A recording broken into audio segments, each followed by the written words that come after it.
Hello, everybody. Welcome to my living room. I don't know if you could tell it's a little bit dark because I have not had electricity in my house for 7 days. There was a fault with a cable and the power went off, and they've been trying to fix it. And every time they fix it, another cable gets faulty. Currently, there are 13 faulty cables in my area. I have had to throw away all of the food in my fridge, my entire freezer, everything died. Also, I'm recovering from either COVID or RS virus. I don't know. The doctor's like, oh, we could test you, but then you're going to have to put the thing up your nose. And I was like, no, thank you. And she's like, well, they're treated the same way. You basically just need to rest and sleep. So I slept for the last 3 days. It may look like I slept for like 2 months because I haven't updated my channel. And I'm sorry, but that is why I am here. I'm going to give you a few life updates if that's what you're interested in. And thank you so much if you are here watching this video and if you're interested in some aspect of my life. That means a lot. I feel like this is like old YouTube, vlogging, what's been happening, where have I been? I don't know if people still watch these kind of videos, but here I am. What has been happening? Let's start with languages. Exciting news is that this summer, Northern Hemisphere summer, I am going to be traveling a few countries in Europe. And my big dream is coming true. Guys, I'm visiting Hungary. So happy. I'm so excited. Can you believe after on and off a few years of learning Hungarian, I've never been to Hungary, never been able to use my Hungarian with a real person who's not behind a screen. And I am beyond excited. So, of course, my main language focus for these days is Hungarian. I've been booking italki lessons. There's a discount code in the description if you want to try out italki too. And I have been doing my homework. I'm being immersed a lot with Hungarian. Another exciting thing is that I'm lecturing at the university a lot more than I used to. So this year I'm also running a reading group, which is a collection of honor students or fourth-year students who are writing a dissertation, a mini dissertation. And the reading groups are on a specific topic within the field of design. So I work at the information design department, which is very broad. Information design encapsulates a lot of things.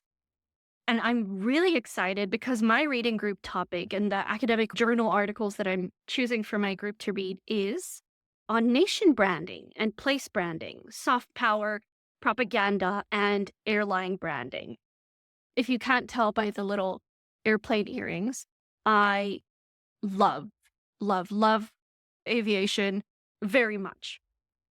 And what an interesting way to combine my passion in culture and languages with design and looking at airline branding and how the effects of the visual design and the branding and the history of an airline, for instance, can affect international perceptions of the place.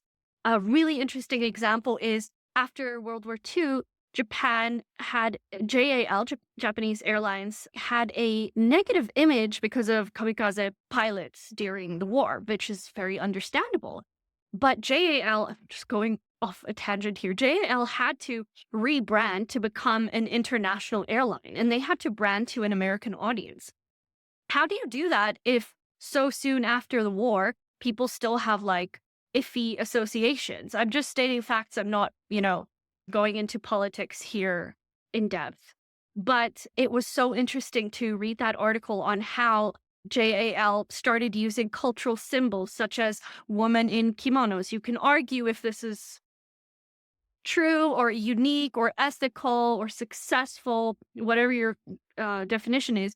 But they started using images of Mount Fuji and women in kimonos to kind of push a softer image on their airline so that American audiences, at least based on the article, wouldn't just look at Japanese airlines right after the war and be like, I don't want to do that. So Japan is capitalizing, the airlines were capitalizing on the rich natural and cultural heritage and resources that Japan had.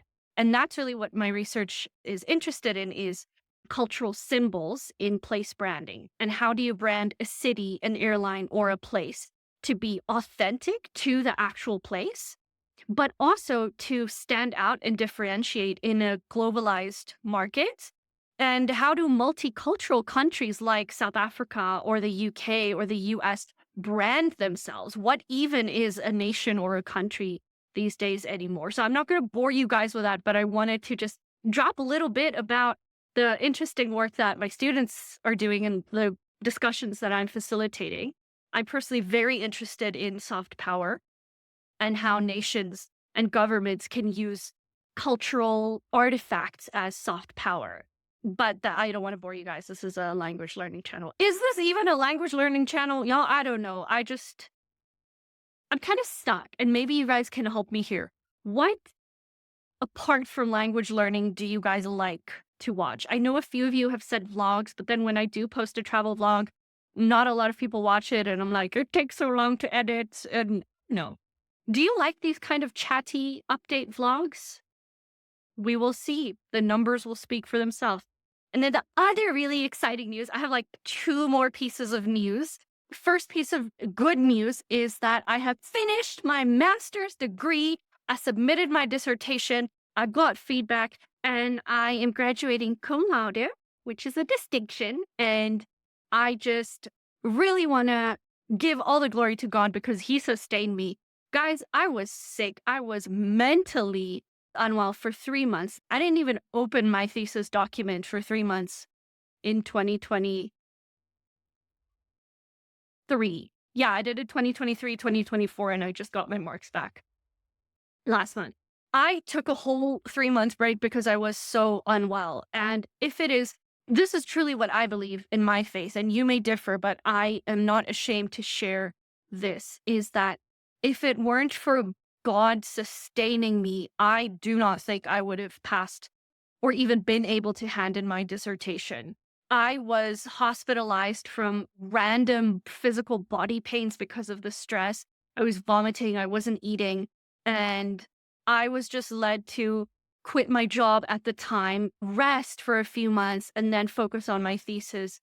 And I am just so happy that it's done. I am elated by the results. I did not expect a distinction. It is pretty hard to get a distinction for your master's in my field of information design. So that's done. My graduation ceremony is in April. And it's really funny. The students I was teaching information design to last year, their graduation ceremony is in April for undergrad.